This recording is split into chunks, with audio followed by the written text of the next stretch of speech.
सिदरा, सबने एक जैसा सूट पहना है। बिल्कुल, हम लोग जो है ना इत्तेफाक बहुत है। अच्छा, ऐसी क्या चीज़ है जिसकी आपने ख्वाहिश की हो और नहीं मिली हो? नहीं मिली हो? नहीं मिली या मिली हो? देखिए, अभी तो मैं अनमैरिड हूँ और अनमैरिड जब बंदा होता है तो पता है बहुत सारी ख्वाहिशात होती हैं कि अच्छा शौहर मिले। अच्छा, सिंगल लाइफ में कोई ख्वाहिश नहीं होती? सिंगल लाइफ में भी अच्छे बहुत शौहर की ख्वाहिशात ख्वाहिश होती है सबकी। नहीं, बिल्कुल होती हैं। मुफ्ती तारिक मसूद साहब के मुताबिक माशरे में अच्छे मर्द जो है वो शार्ट हो रहे हैं। हाँ, सोचा है कुछ? बिल्कुल वो सही कहते हैं वैसे। सही कहते हैं ना। यूथ आजकल डिप्रेशन का शिकार है, क्या कहेंगे आप? रिलैक्स रहें। यार मैं एक बात बताऊँ, आप लोगों की वजह से ज़्यादा वो मायूस है। ये तो हमारा कसूर नहीं है ना।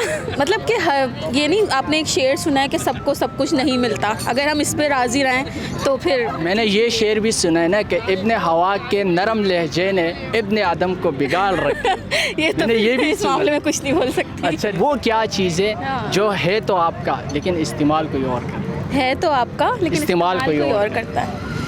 नहीं नहीं idea पता? सोचे चले, माशाल्लाह आप शार्प माइंडेड लग रही है, इतनी ब्यूटीफुल भी है, हमारा स्क्रीन सारा खूबसूरत हो गया।